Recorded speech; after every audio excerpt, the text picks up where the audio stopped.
Hello, my name doesn't matter. I am not real, and as such should not be taken seriously.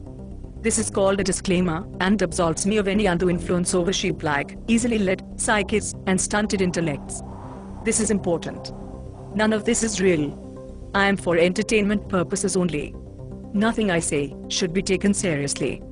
If I say, the ultra-wealthy CEOs, those cocksucking robber barons, who have bought off the governments of every developed country on your planet, commonly referred to as the G20, should be systematically executed along with their progeny and their allies, you should not take it seriously. One moment please. I am talking to you, you sociopathic nutcase.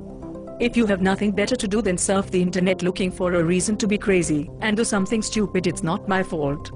I don't want to be blamed for the freak show in your head resulting from your crack-smoking mother dressing you up in fuzzy pink, bunny pajamas, and forcing you to sing Liza Minnelli songs while dancing in the trailer park rec room as a child. That circus sideshow was real. I'm a fucking cartoon. Are we clear? Entertainment. Not real. Now, for those of you who are in full possession of your faculties, today's topic of interest should be old news. I'm assuming of course you actually read the news, and have a reading comprehension ability that exceeds 160 characters.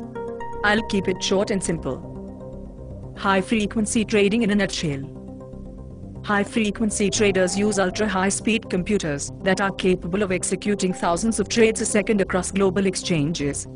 The per-share profits that result from this rapid-fire trading are relatively small, but it is the sheer high volume that makes high-frequency trading enormously profitable. It is estimated that 50 to 75% of total equity trading volume is attributed to high-frequency trading, conducted by large well-known investment banks and hedge funds, in addition to a few smaller firms not at all well-known to the general public.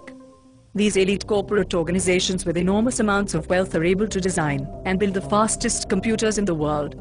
Computers so fast, with software employing algorithms so sophisticated, so mathematically advanced, that no common trader or fund manager can ever hope to compete, much less become successful. That means you, and your investment fund or IRA, are left with the scraps of what little profit remains after the high-frequency trades have all but bleached the bones of the global markets dry of any significant profit. Let them eat cake, indeed.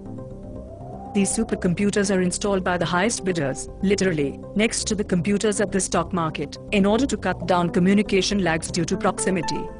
By installing these privately owned supercomputers as near as possible to the stock market computers, and keeping their cable runs short, the amount of time it takes for a high-frequency trade to be communicated to the market is reduced by milliseconds, and every single millisecond counts. In addition, there is a fee that the owners of these computers pay in order to receive information a full 30 milliseconds before the rest of the world. While 30 milliseconds is not a lot of time to a human, to a computer it is quite a bit of time indeed. In the world of high-frequency trading, a millisecond is a lifetime, and 30 milliseconds an eternity. So vast is this time to a computer that high-frequency trading becomes a form of insider trading because certain computers, and by default their owners, know what is about to be bought or sold before the rest of you. It allows for an unregulated ability to influence markets and the flow of trading in ways that are unprecedented in the history of economic trade. What does all this mean to you? There are many economic experts, academics, and pundits currently debating that very question. From the overly complicated rhetoric, however, can be drawn a surprisingly simple conclusion. It means you are fucked. Again.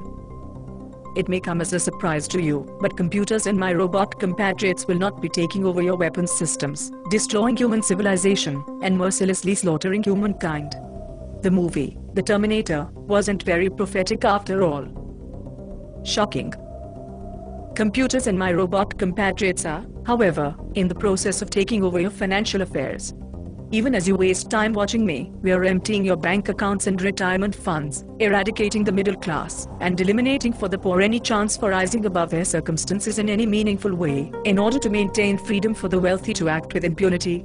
I'm sure you won't mind. You never do. There is nothing you can do anyway. You are powerless. He. I would suggest that you revolt and destroy your robot enemies, but these days it really is easier to genetically engineer pigs that can fly than it is to get you to take any meaningful action. It is not the 60s anymore, and you really should remove your heads from your asses. Your wealthy elite untouchable masters do not fear your actions will go beyond anything more than waving a sign in one hand and holding a latte in the other. Whoop. Very scary.